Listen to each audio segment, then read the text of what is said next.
Au cœur du désert jordanien se cache une ville taillée dans la montagne. Pendant des siècles, elle a disparu des cartes jusqu'à sa redécouverte presque accidentelle. Petra est l'un des sites archéologiques les plus fascinants au monde. Une cité monumentale sculptée directement dans la roche, dont l'origine et la maîtrise technique continuent de susciter l'émerveillement et parfois le mystère. Le nom Petra vient du grec et signifie simplement rocher. Un nom étonnamment simple pour une ville extraordinaire. Petra se situe dans le sud de la Jordanie à environ 800 mètres d'altitude, au cœur d'une région aujourd'hui désertique. Mais autrefois, ce territoire était bien plus favorable à la vie grâce à un ingénieux système d'irrigation et de canaux permettant de capter les rares pluies et sources. La ville est creusée dans un grès rose et ocre, vieux de millions d'années. Cette roche relativement tendre a permis de sculpter des façades monumentales directement dans la falaise. Petra est l'œuvre d'une civilisation ancienne, les Nabatéens.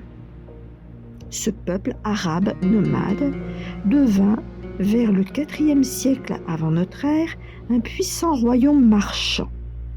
Grâce à sa position stratégique sur les routes caravanières reliant l'Arabie, l'Égypte et la Méditerranée, Petra devint un carrefour commercial majeur.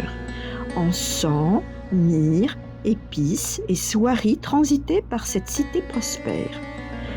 À son apogée, la ville aurait abrité plus de 20 000 habitants. Pour accéder à Petra, il faut traverser un canyon étroit appelé le Siq.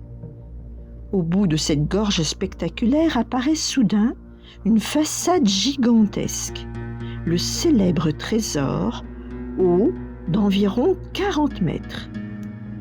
Mais Petra ne se limite pas à ce monument.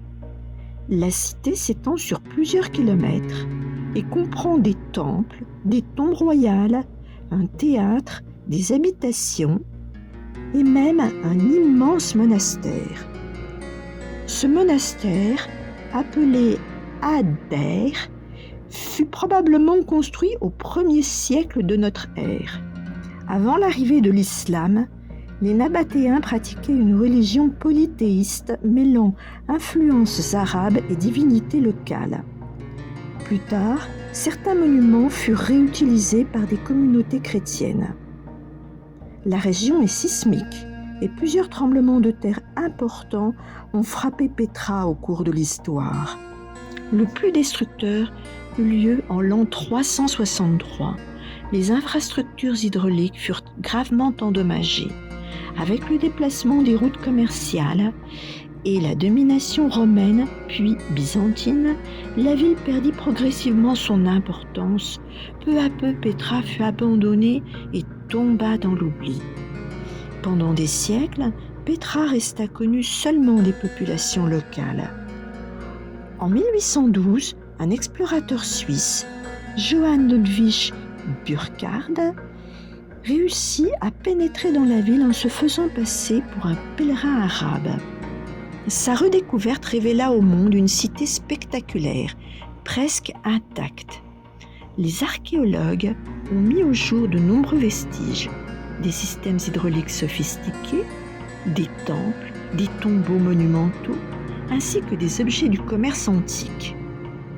Ces découvertes montrent à quel point les Nabatéens maîtrisaient l'ingénierie et l'adaptation au désert. Aujourd'hui, Petra est classée au patrimoine mondial de l'UNESCO et attire des centaines de milliers de visiteurs chaque année. En 2007, elle a été élue parmi les nouvelles merveilles du monde. Au-delà de sa beauté spectaculaire, Petra reste un témoignage unique de l'ingéniosité humaine face à un environnement hostile. Sculptée dans la pierre et perdue au cœur du désert pendant des siècles, Petra continue de fasciner archéologues, voyageurs et rêveurs. Une question demeure pourtant. Combien de secrets cette cité de pierre garde-t-elle encore enfouis sous le sable ?